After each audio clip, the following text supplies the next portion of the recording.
बिस्मिल्लाहिर्रहमानिर्रहीम। अस्सलाम वालेकुम फ्रेंड्स, मैं आपका दोस्त वकार ताहिर खान एम्स्टर्डम हॉलैंड से एक बार फिर आपसे दोस्तों और भाइयों की खिदमत में हाजिर हूँ। फ्रेंड्स, आज की वीडियो में मैं दुनिया के दो ऐसे अमीर तरीन कंट्रीज का जिक्र करने जा रहा हूँ जो आज भी पाकिस्तानियों को डायरेक्ट पीआर दे रहे हैं, यानी कि परमानेंट रेजिडेंस परमिट। और अगर कुछ साल आप इन कंट्रीज में रह लें तो फिर आप यहाँ की नेशनलिटी यानी कि पासपोर्ट भी अप्लाई कर सकते हैं। इसके साथ इन कंट्रीज में सबसे बड़ा जो फायदा है आपको वो है यहाँ की जो ऑफिशियल लैंग्वेज है वो है इंग्लिश। जैसे कि बहुत से लोग पुर्तगाल जाते हैं, वो कहते हैं वकार भाई हमें पुर्तगाल में पोर्चुगीज लैंग्वेज सीखनी है, स्पेन जाते हैं स्पेनिश सीखनी है, इटली के अंदर इटालियन सीखनी है, ग्रीस में जाते हैं तो ग्रीक सीखनी है।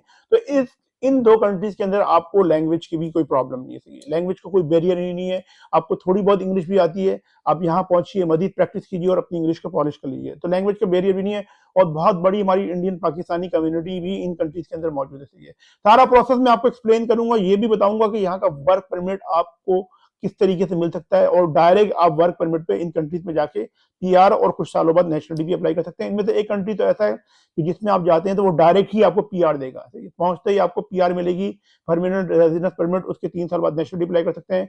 और एक कंट्री ऐसा है कि वहां पे आप 5 साल रहते हैं तो 5 साल बाद फिर वहां के सिटीजनशिप अप्लाई कर सकते हैं, सही है, और 5 साल बाद ही आप पीआर अप्लाई कर सकते हैं।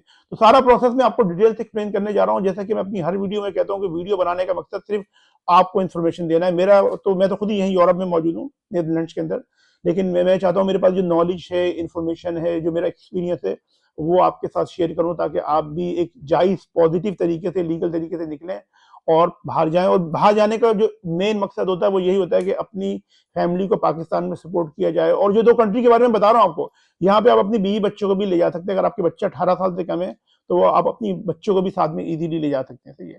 अच्छा दोस्तों, इसके अलावा आपको पता है कि हम सर्विसेज प्रोवाइड करते हैं। ऑफिस हमारा नीदरलैंड्स में भी है, पुर्तगाल में भी है। अगर आपको नीदरलैंड्स का वर्क वीजा चाहिए, जिसे हाईली स्किल माइग्रेंट कहते हैं, और उसके लिए फिर ये कि अगर आपके पास 4 साल की यूनिवर्सिटी की डिग्री है, प्रोफेशनल डिग्री, और प्रोफेशनल से मुराद है कि अगर आपके पास बी किया आपने सिविल, इलेक्ट्रिकल, मैकेनिकल, केमिकल के अंदर, आर्किटेक्ट के अंदर, वो काम बहुत है सिविल और आर्किटेक्ट का यहाँ पे। इसके अलावा आपने एमबीए किया है मार्केटिंग, फाइनेंस, बैंकिंग, एचआर के अंदर, सीएमए किया है, सीए किया आपने, और बीसीएस किया है, बीएससीएस किया है या एमसीएस किया है, आईटी स्पेशलिस्ट है, तो उस हवाले से नीदरलैंड्स में काफी जॉब है। उस हवाले से आप रब्ता कर सकते हैं। आगे चल के भी आपको मैं अपना नंबर भी दूंगा, ठीक है, और रब्ता करने का तरीकाकार भी बताता हूँ। इसके अलावा अगर आपका नीदरलैंड्स का विजिट वीजा रिजेक्ट हो गया या किसी भी कैटेगरी का वीजा रिजेक्ट हो गया तो देखें उसका टाइम होता है अपील करने का 4 हफ्ते का। 4 हफ्ते बाद फिर टाइम बार हो जाता है। तो आप कोशिश करें कि पहले ही जैसे वीजा रिजेक्ट हो फौरी तौर पर रब्ता कर लें ताकि हम अपील का प्रोसेस कर सकें, सही है। और अगर आपने और किसी शेंगन स्टेट किसी कंट्री का वीजा रिजेक्ट हो गया, उस सिलसिले में भी आप रब्ता कर सकते हैं। इसके अलावा अगर आपको नीदरलैंड्स में कोर्ट की प्रॉब्लम है, इमिग्रेशन कोर्ट्स के हवाले से, उस हवाले से भी सर्विसेज आपको अवेलेबल है हमारे पास। और हमारा जैसा कि आप सबको पता है कि दूसरा ऑफिस जो है वो पुर्तगाल में मौजूद है।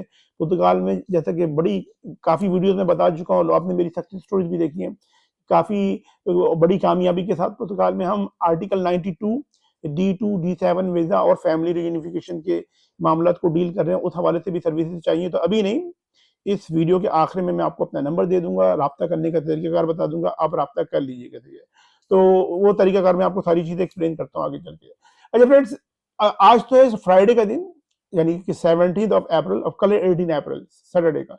तो कल सैटरडे वाले दिन में एक बड़ी जबरदस्त वीडियो अपने सोशल मीडिया पर लॉन्च करने जा रहा हूँ, यूट्यूब चैनल पर, जो हमारा दूसरा बड़ा वाला चैनल है ट्रेवल एंड वीजा सर्विसेज।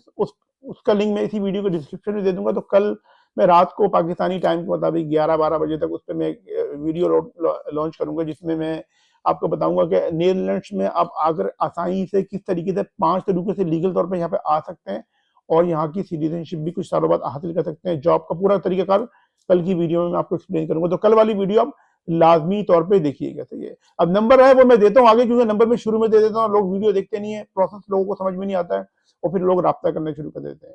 तो फ्रेंड्स, अब जो दो कंट्री का मैं जिक्र करने जा रहा हूँ, इनमें से जो पहला कंट्री है वो है यूके, यूनाइटेड किंगडम, सही है। अब यूनाइटेड किंगडम के हवाले से बहुत से लोगों के जहन में ये बात होती है कि यूके सिर्फ इंग्लैंड को ही कहते हैं, और बहुत से जो लोग हैं वो समझते हैं लंदन को कहते हैं। नहीं, यूके के अंदर 4 कंट्रीज आते हैं। एक तो इंग्लैंड तो है उसके अंदर, उसके बाद नॉर्दर्न आयरलैंड है, वेल्स है, और स्कॉटलैंड भी इसके अंदर है। 4 कंट्रीज हैं। तो ये हो गया यूके। अब यूके में अगर आपने वर्क वीजे पे जाना है तो वहां पे उसका तरीका कार ये कि यूके के अंदर आपको एक टर्मिनोलॉजी यूज होती है वर्क वीजे के लिए, उसे कहते हैं स्किल वर्कर वीजा। और दूसरी टर्म में उसे कहते हैं टीयर 2 वीजा।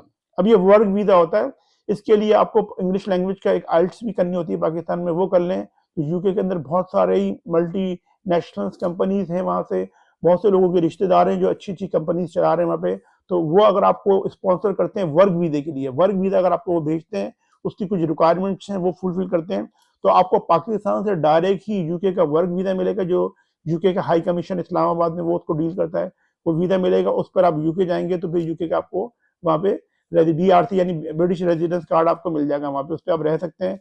और यूके में आपको पता है कि हमारी पाकिस्तानी कम्युनिटी बहुत ज़्यादा है वहाँ पे, मैनचेस्टर में, बर्मिंघम में, लंदन में, लीड्स में, ब्रेडफोर्ड में, तो हमारे लोग भी बहुत ज़्यादा है वहाँ पे, तो आपको अपना एक कल्चर महसूस होगा। और इसके अलावा वहाँ पे आप सैलरी भी अच्छी मिल जाती है वहाँ पे आपको। और 5 साल अगर आप यूके में रह लें तो फिर यूके में 5 साल रहने के बाद जो PR है, जिसे ILR कहते हैं यूके के अंदर, indefinite leave to remain permanent residence permit, ये 5 साल बाद आपकी मर्जी है कि ब्रिटिश सिटीजनशिप भी अप्लाई कर सकते हैं, ठीक है।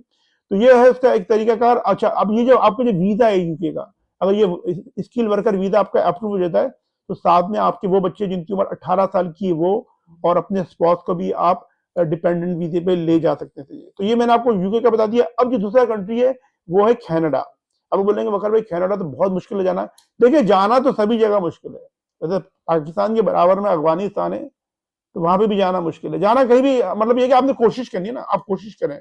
अब कनाडा में आप जाके डायरेक्ट PR नहीं ले सकते, उसके लिए भी एक टर्मिनोलॉजी होती है, express entry program. Express entry program ये होता है पॉइंट बेस्ड सिस्टम होता है। इसमें आपने अगर आइल्ट्स किया, और आइल्ट्स भी आपके पास अच्छा होना चाहिए, 6.57 बैंड्स होना चाहिए इस प्रोसेस को क्वालिफाई करने के लिए। फिर आपके पास कोई प्रोफेशनल डिग्री होनी चाहिए, खासतौर पर अगर IT की डिग्री आपके पास तो वो है, कोई स्पेशलाइजेशन की आपने वो आपके पास होना चाहिए। फिर एक्सपीरियंस है उसका भी आपके पास पॉइंट्स मिलते हैं आपको। फिर कनाडा के अंदर अगर आपकी फैमिली मेंबर कोई रहता है उसके भी पॉइंट्स मिलते हैं। फ्रेंच लैंग्वेज आपको आती है उसके भी पॉइंट्स मिलते हैं। तो ये, और एज है उसके भी पॉइंट्स मिलते हैं आपको। तो वो कुछ पॉइंट्स होते हैं, इन पॉइंट्स को अगर आप कवर कर लें तो कनाडा का जो है आप एक्सप्रेस एंट्री प्रोग्राम अप्लाई करते हैं। वो एक लंबा प्रोसेस है, 2 साल 3 साल बाद आपको 4 साल भी लग जाते हैं, और काफी एक्सपेंसिव प्रोसेस है ये आप करते हैं।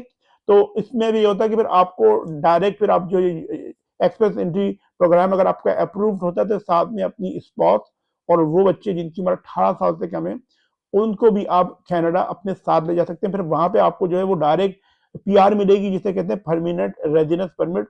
और 3 साल अगर आप उस पर वहां पे रह लेते हैं उस PR पे, तो फिर आप कनाडा की भी सिटीजनशिप अप्लाई कर सकते हैं। कनाडा के अंदर भी इस वक्त हमारी पाकिस्तानी इंडियन कम्युनिटी बहुत ज्यादा है, और आपको वहां पे भी पाकिस्तान इंडिया जैसा माहौल नजर आएगा।